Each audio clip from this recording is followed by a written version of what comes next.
and welcome. Yes, we are back once again. And how tickled I am to be hosting this podcast. We have Ken Dodd, Heidi High, and a bus which flies through space. Yes, it's Delta and the Bannermen.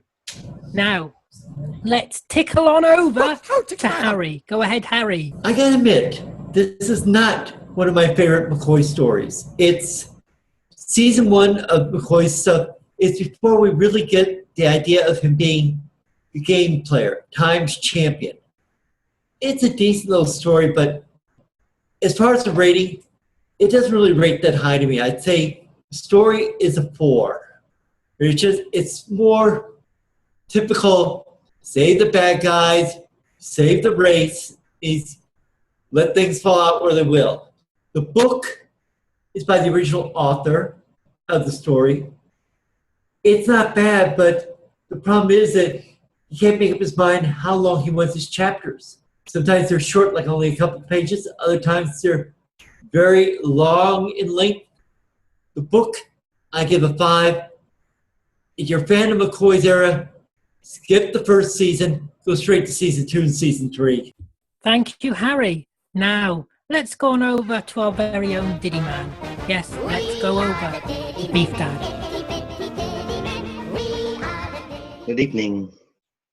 Everybody here is aware that this is probably my least favourite story in the Doctor Who cycles. We had hit a point where in British television, every big show was having guest stars. So they brought in, for the first episode, Ken Dodd. Benjamin, you're probably saying to yourselves now, why is he dressed like that? When you see me standing here, the pride of Britain's manhood, ladies saying to themselves, oh good, we can sleep safe in our beds at night now. When you see me dressed in my my uniform, one word is probably going through your mind. Idiot.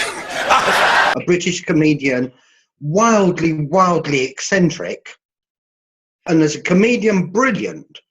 As I say, wildly eccentric comedian, and then they bunged him in as the tollmaster, and thank God he got killed off in the first episode. Stubby K was spending an awful lot of time in Britain at the time, probably best known for singing Sit Down, You're Rocking the Boat, which he did in the original Broadway production of Guys and Dolls. Brilliant, but one of those people that was just not off of British television screens at the time, and he turns up as this awful American CIA agent who didn't really know what was going on. And then later on you get Hugh Lloyd, who was a wonderful comic character actor, an absolute joy to watch in everything he ever did. He always made it absolutely, completely, totally believable, including playing Mole in Toad of Toad Hall, probably one of the classic children's television adaptations of a book. Yeah, he was brilliant. I loved him. He was totally eccentric, and he was in contact with the bees. And the bees were important. The bees were very important. And it was very cleverly, some of the story is very cleverly worked out. I really loved the Queen. I loved the child. I quite liked the guy who basically sacrificed himself as a human to become the next pairing for the Queen. Civilization would continue, the race would continue. Otherwise, they would have been completely wiped out. But the Bannermen, at the time, I remember the reaction of everybody to these guys rushing around, led by Don Henderson, who was a brilliant villain. Make no mistake, he was an absolutely brilliant villain. He was convincing enough and convincingly unpleasant, but they rushed around with these damn poles up their back with flags on and looking absolutely ridiculous. They really did look ridiculous.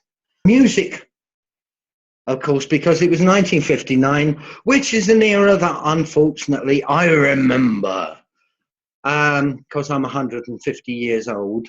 Actually, I was 11 at the time that the music of when this was actually set, which was 1959. I was 11 then. And for those of you who can't work it out, yes, that makes me 68 this year. But the music wasn't of the best of the time.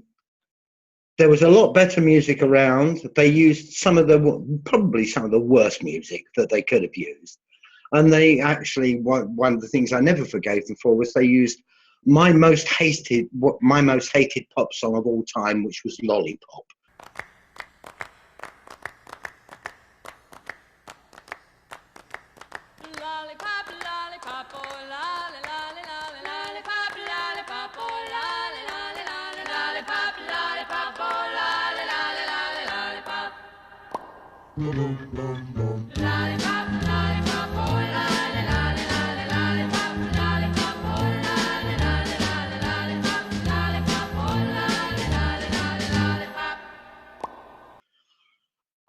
Couldn't bear the song when it was released, and it still sets my teeth on edge now.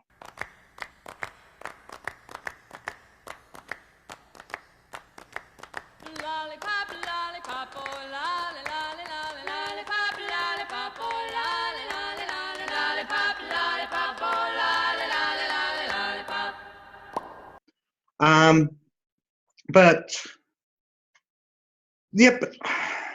I'll be honest with everyone. It is a very, very long time since I saw this episode. I've always refused to watch it since it was first aired because I hated it so much. I'm going to surprise you all now. That apart from episode 1 of this three-parter, which is unusual for Doctor Who to have a three-parter. Originally, this was intended to be a six-parter. But there were certain constraints on budget and everything, so they ended up doing two-parters, and this ended up being Mel's last full story as companion, which is good because the woman screamed in it so unnecessarily, it drove me mad.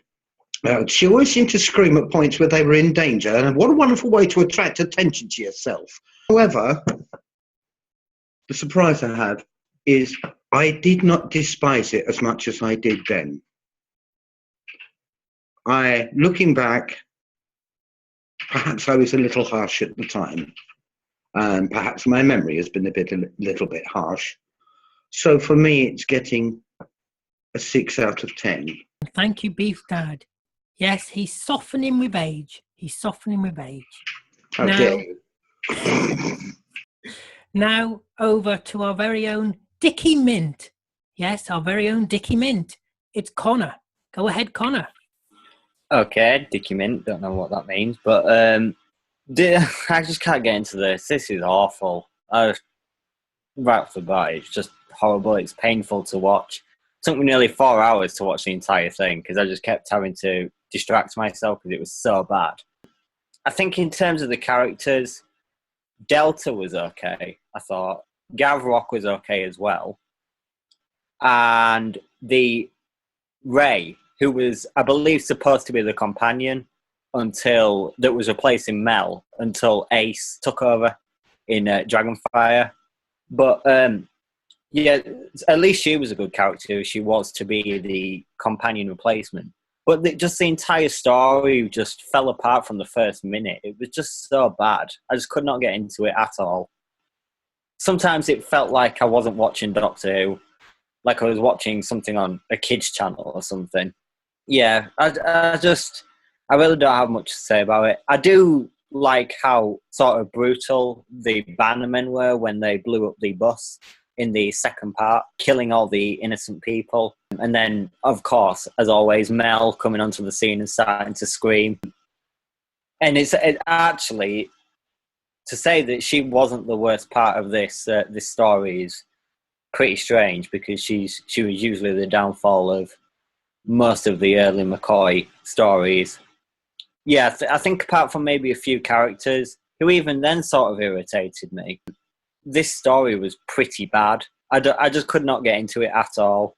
So I'll give this a 3 out of 10. Thank you, Connor.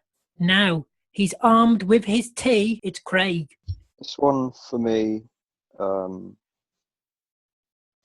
do I start? It is so, it was as camp as Christmas. But I really enjoyed all the eccentric weirdness of this episode. I like the two CIA guys. I like how they used the TARDIS with a telephone to contact the White House. That was pretty good. I liked Ray and her motorbike scenes. For me, the last episode, the last final scene was quite good. It was almost like a David Bowie Starman finale. And the opening scene was pretty epic with a lot of pyrotechnics. For Doctor Who back then, that was pretty good. Shimmeran's, it looked like cotton wool with green paint on it. And the only, I don't know, Mel for me was just too much, especially on the motorbike. I mean, I wish she had like an ejector seat, and she could just. I thought they got rid of her in Time of the Rani, but when she got stuck into that bubble that hit into the side of a cliff, but it wasn't to be. It sounds a bit harsh, but you know, who needs Bush, eh? I'd give this probably, for a Sylvester McCoy fan, I'd have to probably go as low as 6. Thank you, Craig. Now let's see what Jimmy has to say. Go ahead, Jimmy. The title, Delton the Bannerman. Back when this came out, there was a band in England called Echo and the Bunnymen. So the title is based on that, a kind of a joke. This is only the 9th episode, I believe, of the 7th Doctor. Of Sylvester McCoy's Doctor. The 9th episode of Sylvester McCoy's Doctor. So he's still relatively new in the role. McCoy's Doctor is one of my favorite Doctors, and there is a scene in which he confronts Gavrock, where he says, it is life that will defeat you. You wanted to defeat life. It is life that will defeat you. Up until this point, the Doctor was seen more or less as just as a trickster. McCoy's Doctor was seen just as a trickster. But at this point, we start to get where he is the manipulative Doctor, the man behind the scenes, the man who's really in control.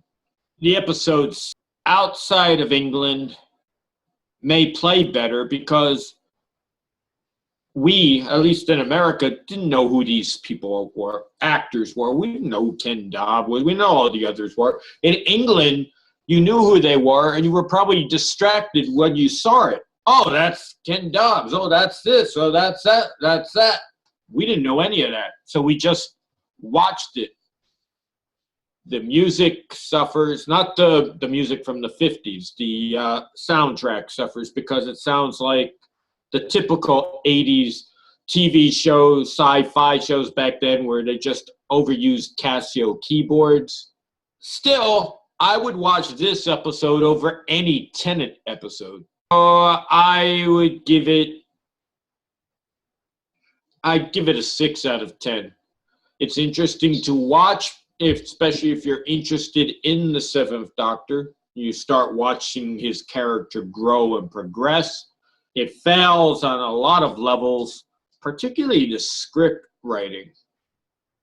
But outside of England, it might play totally different than in England, where you know all the stars. That may have been so distracting the first time it aired, and even now when people in England look back and know who they are. So I'd give it a 6. Thank you, Jimmy. A 6 from Jimmy.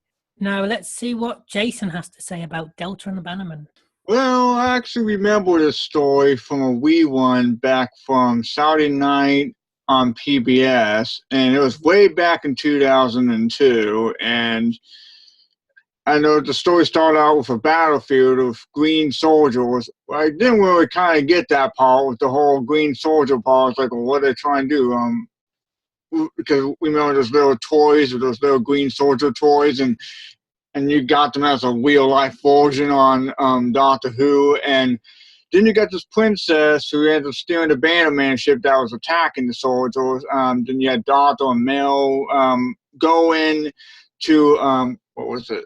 I haven't noticed a moment about Tolpol G715, and they'll end up being the 10th billion customer, so they end up winning supposed to go to the 1950s of Disneyland, but that ended up failing. So, yeah, the story was definitely pretty interesting. Wasn't the best, but it had some interesting characters. I was still trying to figure out what was they trying to use for Weismore and then Hawk, and then it was explained later. It was all waiting for the satellite that the bus ended up crashing into. But yeah, they end up into a camp where Bolton, who's the leader, another interesting character who ended up having bravery standing up against Galvok and defending Mel, who barely even screamed in this story, probably maybe a couple times, not as worse as the Wani story. But yeah, definitely quite an interesting story. I had no problem with it at all. Billy, yeah, I guess he may have made a right choice to risk his own self to be with the princess so that he can save all people. And then the bounty hunter guy, I know no one hasn't talked about him yet, who was just going after the princess, and then when he pointed the gun that way and the doctor, the bounty hunter ended up getting ionized because I guess the device he had, well, I guess Galvok wanted to get rid of him. But yeah, I definitely like the character Ray. She is definitely an interesting character. I mean, I think they should have had a companion? Yeah, I think they should have, but in a way, this was a good story for her. You also got the bee owner's place where the doctor and the rest of them go over there to load the Bannermen into, which the doctor had the music music radio playing, and then also got one of the clothes of the queen or princess, whoever she is, Delta. Then the Bannerman goes over there, then the bees start flying around. But yeah, I don't know, I actually quite enjoyed this story. I mean, not too much as other stories in Doctor Who.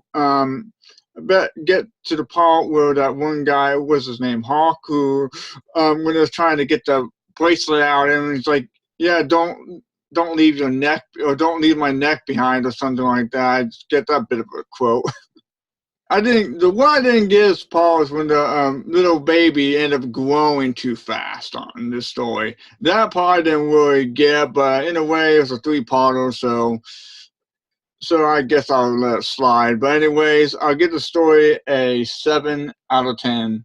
Thank you, Jason. Now let's see what Lady Neo has to say. Go ahead, Lady Neo. This will probably be my second time watching it, actually. I bought the DVD and I finally opened it and I was like, okay, let me watch this. And I said, oh, yeah, it has its flaws. But the thing to me that was keeping it alive was those two gentlemen, those CIA agents, and the music. I mean, the music was like, oh, it was so good. It was like spot on. I was just like, wow, this is great music. I just want to like mute everything else and just listen to the music. Let's see. The story, though, needs a little help. Could be tweaked a bit. But overall, it was decent. decent story. What was it? They could cram so much in 3 parts. So, decent story, need to be tweaked a little bit. Character-wise, good characters. The Doctor, of course. Mel, okay. She did okay. Delta, the Bannerman guys, the Bannermen, all that, great. It's great. It's just that the story just needed to be tweaked. So overall, I would give it a 7 out of 10. Thank you, Lady Neo. And there's a reason why I've saved our Lee to last. Because, dear viewers, you don't know that he's been doing his shopping list. So, Lee, I hope you put frozen peas down and chips and everything like that. Go ahead, Lee. What do you have to say on the Bannerman? By Jove, it must be my turn then, Alid. You've been waiting to say that. I am, yeah. You know, tickling sticks. Come on. By Jove. No, I would just like to say this is definitely not a classic in my book. For me, it all comes down to bad writing, fitting a lot into 3 episodes. For me, 3 episodes don't always work. And I get the feeling as well that for the holiday camp, the Butlins holiday camp, which was in Barry Island in Wales, I get the feeling that Gary Downey and John Nathan Turner found that desolate place there and said to the writer, put that in the story. We need a holiday camp. Just like Stubby K. Oh, Stubby K's in the country. Write a character for him. I feel they were influencing the writing. Put this in this story. We want that in this story. And to me, there was too many characters in this story. There was, you had Brian Hibbard, the assassin, who was the lead singer of the Flying Pickets, the pop group in the 1980s. Don Henderson as Gavrock. You had Sarah Griffiths as Ray. I fancy having a male name for a female companion, Ray. Oh, just thought of that, eh? But Hugh Lloyd, as Beef Dad said, Hugh Lloyd, a brilliant comedy actor. What we could have done without Stubby K and Morgan Deere as Hawk. There was no reason for those 2 characters to be there. The space coach could have been hit by a meteorite instead of a satellite. So that's why I'm assuming, let's write a character for Stubby K, and that's what I get from this story. What else? I've been writing down, as you say, my list. Mel, yeah, she's always been written badly in the TV show. You can't get away from that. She has been written badly, but a lot better in the audios. There's some bad editing in this as well. There's a couple of scenes where they're on the Doctor's riding the motorbike and he's wearing great big spectacles. And in the next scene, he's not wearing the spectacles. And I know Sylvester McCoy does wear glasses in real life, and he needs to, that's really bad editing.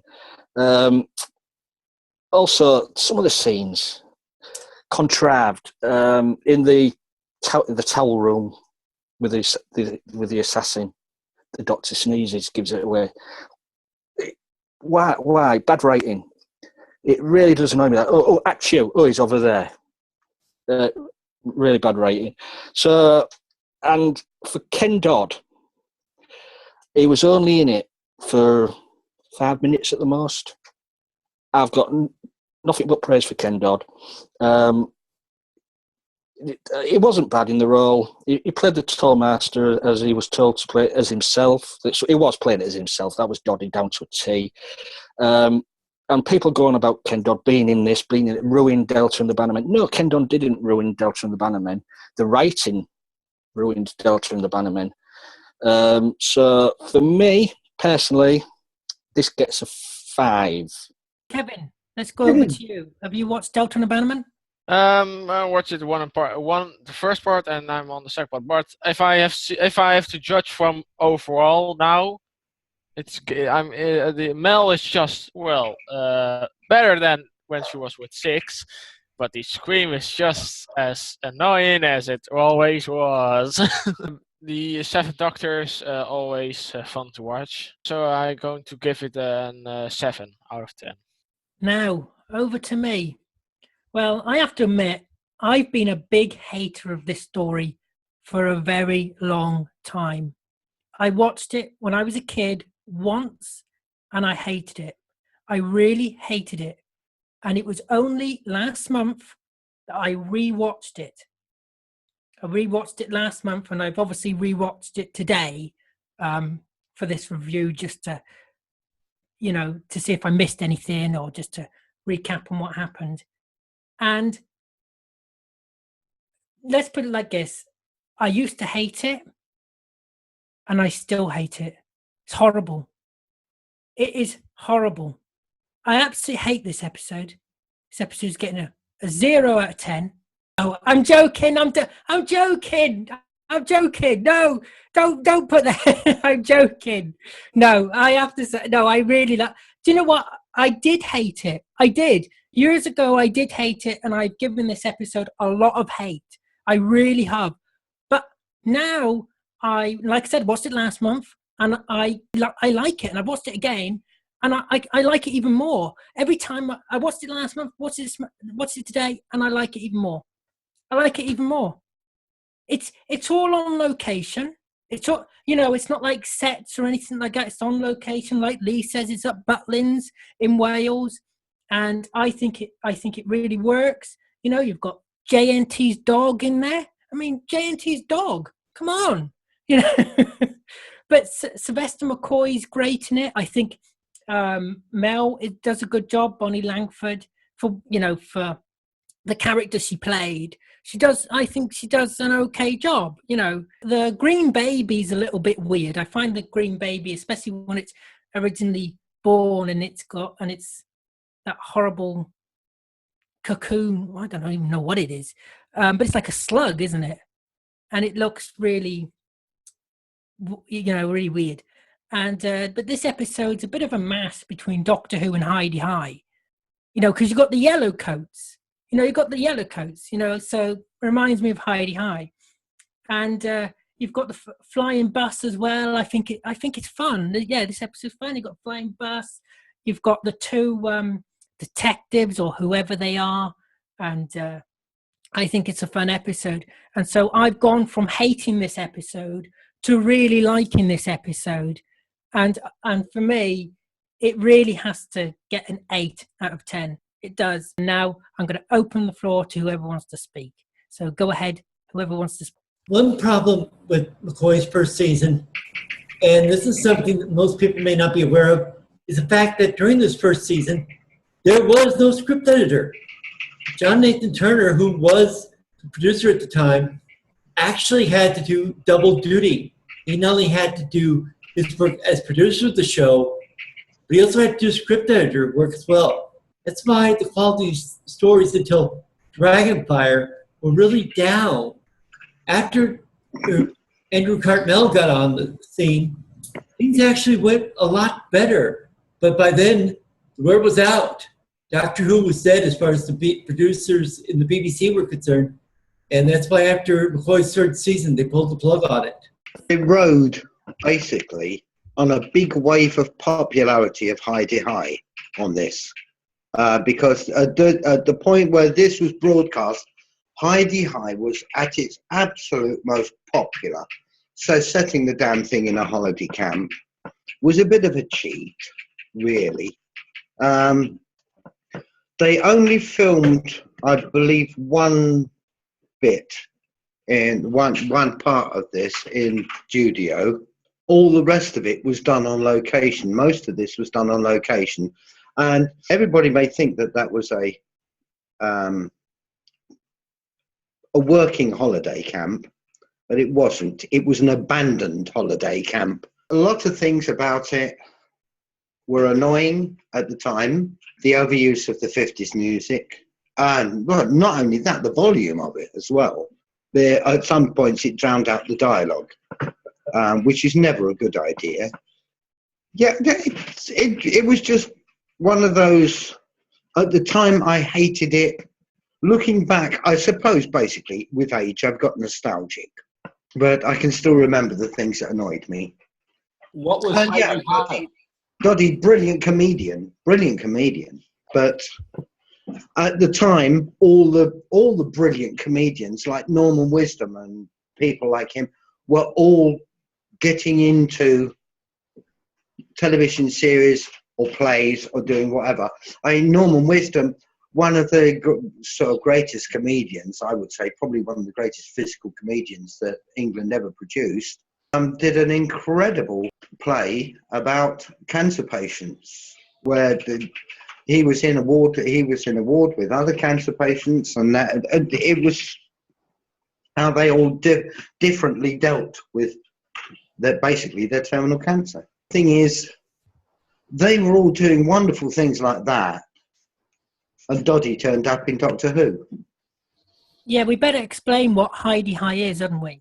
Heidi High was a situation comedy in England that ran for about 8 years, and it was set in a holiday camp in Wales. It's not going in, Ted. I'm surrounded by him. Get your bucket, Peggy.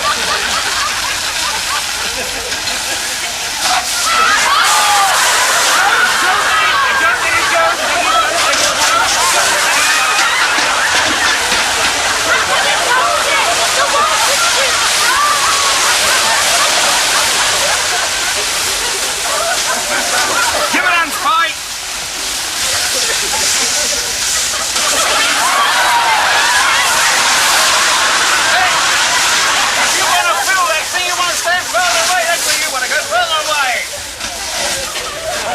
Some water under the seat of the fire, Ted. Tell me, Professor, how do you get water to go around corners? Deflect it, bounce it on something flat. Get him on! You can use Peggy's trolley. Give him hand, Spike!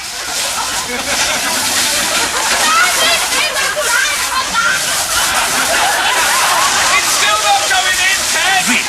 Hasn't anyone around here got any intelligence? Maplins. Oh, it was brilliant. Heidi High campus, you know. Howdy ho. Yeah, Howdy Ho, yeah. It was great. Bing bong. Morning, campers. In the Hawaiian ballroom today, we have Ted Bouves. Can I just do a request? Could I have a rendition of Lollipop from Beef Dad, please? Oh, no, please don't.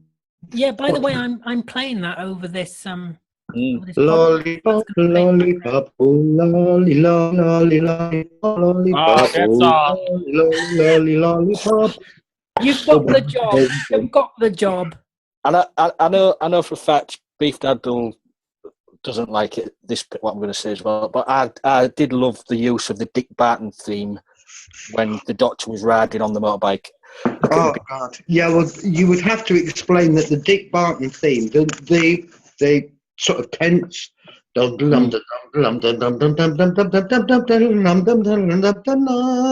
music. It's music time with Beef Dad. Thank you. Actually came from a radio program that was broadcast and was very, very popular in the 50s in England, set around Dick Barton, who was a secret agent, as far as I remember. Yeah. And that was basically the chase music that was always used in Dick Barton, and everybody heard it so often that they were sick of it. I have to say, this episode is a lot of fun, though, isn't it? I think this episode has a lot of fun to it. You know, a lot of fun. Well, yeah, because that's facing. You've got three British comedians in there. British comedian actors. I mean, you've got Ken Dodd, you've got Hugh Lloyd, and you've got Richard Davies, who played Burton. And he was really famous for British sitcoms in the 60s and 70s. Yeah. Playing teachers and working men clubs, you know, but he was Welsh. He was a Welsh actor, and if you get something like that in a holiday camp, you expect it to be a comedy, and that's what it turned out. It was a comedy. Yeah, It you was an couldn't have it as anti-Vietnam a horror. You couldn't have it as a No. depressing story, could you? It had to No. be light. It had to be It's funny. set in a It had holiday to be camp. cheerful. Set in a holiday camp. You've got these comedic actors in the show. Too many for my liking, as I said earlier, but it will turn out to be a comedy. I think it was Beef Dad who said it, but the thing with the bees, it's like the bees mimic the story because like the beekeeper said at the end about the bees leave the hive and all that, and that mimicked what was happening with the two characters, Delta and that lad. It mimicked what was happening, didn't it? And the 7th Doctor got there before the 10th Doctor with the bees. Yes. Ah, yes. If only we can just stop them killing them. Otherwise, we're all going to starve to death. Did anyone notice that they was singing Mr. Sandman? Because I noticed that a bit on the episode. Who was that singing Mr. Sandman? I think it's quite possibly the Andrews sisters or the Beverly sisters. Well, I do know that the guy who did the music for the TV show, the incidental music of the program, was in this episode as the band in the dance hall. Mm. I don't know if they did the music or if it was original artists. To be honest, due to licensing cost of using the original songs, they couldn't use the original songs. So the incidental music composer named Keith McCulloch created a band called the Lovells, Lovells. And that band did cover tunes of the Mr. Sandman, Lollipop, Rock Around the Clock, and all the other songs that were in there. Mm. Yeah, I just remembered. Mr. Sandman actually was by the Cordettes. He was by the Cordettes. I believe that went out in something like 1958. that was 2 minutes to 8 in English money. Back to Ken Dodd. Can I just say, if you're watching Ken Dodd, come on here. Join the Whovians. Because actually, Ken Dodd is a Whovian himself. Did you know that? True. Ken Dodd yeah. is a Doctor Who fan. He generally is a Doctor Who fan. Yes. So if you're watching... And he's still active. Still active. Oh, he's going to Birmingham soon this year. And Everybody loves a Doddy. He's up in Scotland now, isn't he? He's up near Scotland at the moment. Yes, Doddy and his Diddy Men and his Dicky Mint. Wasn't Dicky Mint the Irish one? He was the Green Diddy Man, wasn't he? I think he was. Yeah. But 88 years old and still going strong. The British comedian is funny until the day they die. And the thing is, they hang on forever. Because the longer you laugh, the longer you live. Exactly. Laughter is the key to a long and happy life. Laughter is. And your socks mustn't be too tight. Does anybody else have anything to add on Delta and the Bannermen? I do want to point out the guy who played Gavrock also appeared in New Hope of Star Wars as one of the... Huh? Nice. He also appeared in Red Dwarf. Apparently there's like 30 years apart because 1977 was New Hope, 1987 was Delta and the Bannermen, and 1997 was the Red Dwarf episode. He appeared in as one of the villains, so played three different villains. 30 years apart, yeah. That's your lot. Yes. It's a shallot. Yeah. I've been very tickled to have such wonderful members of the Whovians here. Yes, I'd like to thank everybody for joining me. And I would like to thank you for watching. Don't forget to like, subscribe, comment. Tell us what you think about this episode. And don't forget to share.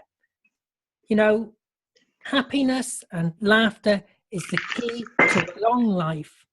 So have lots of happiness. Happiness, happiness, the greatest gift that we possess. I thank the Lord that we've been blessed with more than our share of everybody. Happiness, woo! Happiness is the greatest gift that we possess. I thank the Lord that I'm blessed with more than my share of the happiness. I've got more than our share of